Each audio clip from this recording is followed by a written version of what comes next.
Congressman Eric Paulsen has represented Minnesota's 3rd congressional district since 2009. In 2016, Congressman Paulsen easily beat popular Democratic state Senator Terry Bonoff by double digits.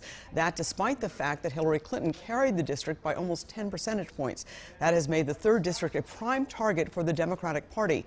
Congressman Paulsen is facing an aggressive challenge this year from businessman and philanthropist Dean Phillips, who has been a recent guest on this show. And right now, this morning, we welcome Congressman Eric Paulsen. Thank you for coming back to the show. Thank you. Good to be with you. All right, let me ask you about an ad that's getting a lot of airplay. It has you canoeing in the Boundary Waters. You did vote, one of the few Republicans who voted against Congressman Emmer's bill to expand mining in the Boundary Waters.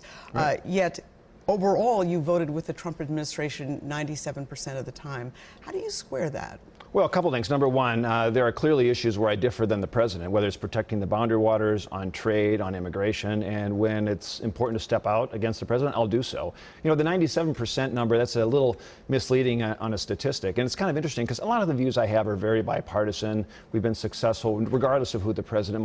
My position on these issues hasn't evolved. So 70% of all of the bills the president has signed into law have been bipartisan. And interestingly, that's the highest it's been for any president in the last 20 years. And of those bills that have been signed into law, 91% were supported and voted in favor of by Senator Klobuchar. Betty McCollum voted 87% in favor of those bills. So again, those statistics can be misleading. I just want to keep focusing on doing what's right for Minnesota. Okay. Has President Trump been good for the people of Minnesota's 3rd congressional district? Well, in terms of our economy, I think the 3rd congressional district in Minnesota is the #1 district in the entire country where we have the lowest unemployment rate. So whether it's tax reform or stronger, better regulatory reform, we now have a booming economy again. We've had 1.3 million new jobs created just since the beginning of the year. President Trump deserves the credit for that. He pushed through those economic policies now that have given tax reform, first time in 31 years, strongest economy we've seen in decades, the lowest unemployment rate. You know, in the last 41 years, we've had unemployment at a 3.6, 3.8%, only 7 months in 41 years. 2 of those months were in April and May. That's really good. All right. Let me ask you about something that your opponent, Dean Phillips, has talked about. He says it's the #1 issue for him is getting big money out and special interest money out of politics. He is not taking any PAC money. You, according to the latest figures I've seen, have raised $2 million from PACs this election cycle. Is that something that makes you beholden to special interests?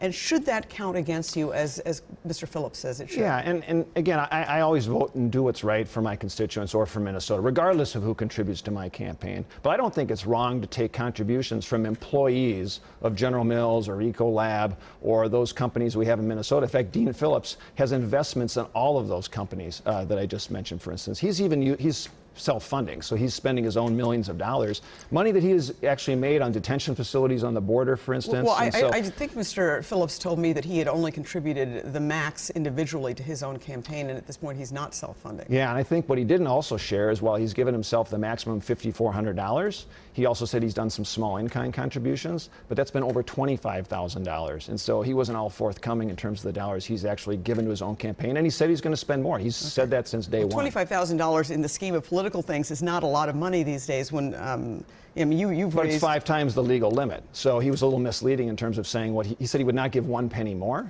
and he's given $25,000. And since day one, he said he's going to self-fund, and he's a multimillionaire who said that from day one. Well, I don't believe that he did say he was going to self-fund at this point, the last time that I talked to him. Well, on day one of the campaign he did. But. All right. Well, that I'm not sure of, but I know when he was here just a few weeks ago, he said that he was not at this point. I have gotten an awful lot of questions from viewers and listeners asking about the one debate that's scheduled between you and Mr. Phillips. It's in August. It's at Cargill headquarters, and apparently it's going to cost $60 for a ticket to get to that debate. I don't think I've ever heard of a debate that costs money to get into. Yeah, so I think that debate has been set up by the Twin West Chamber and some other chambers that came together. And we've done those debates every couple of years. So, in fact, I think the Phillips campaign wanted to wait till October to do that debate. We thought it was important to do that earlier. And we'll have other debates as well. So you will have other debates? Oh, I'm sure we will, yeah. And I think that's something that the chambers are organizing, probably for their members or to bring in outside people, and they're hosting it at one of their members' facilities. You know, I did ask Congressman Walz about the statements that the president made with Vladimir Putin. You came out saying it was an embarrassment. Can you elaborate on that? Well, look, I think there's no moral equivalency between Vladimir Putin and the United States. And so Vladimir Putin stands for everything I think we stand against, for in America: free speech, free press, free elections. And so I think the president should be confronting Russia on a consistent basis. If he comes back to the United States for another summit, if that happens, we should be confronting him on all of those issues, as well as the fact that Russia has been involved in poisoning its own citizens, poisoning other citizens of other countries, hostile intentions with Crimea annexation in Ukraine now. And so we should be confronting Russia. They're not an ally, they're an adversary. Okay. Are you comfortable with President Trump at the helm of U.S. foreign policy? Well, this is one of those situations where I think the president has mixed things up. You know, the North Korea summit that happened recently, we have to follow through in making sure that we have denuclearization and it's actually verifiable. With Iran now, with that deal being pushed aside, that never had enough bipartisan support in Congress to pass. The public didn't support that deal. So I think he's done made some good decisions there. We're actually looking now at more safety for the long term. But Russia should be confronted at every opportunity we have because they are an adversary and they're trying to meddle with the West, whether it's in our elections or whether it's in our democracy.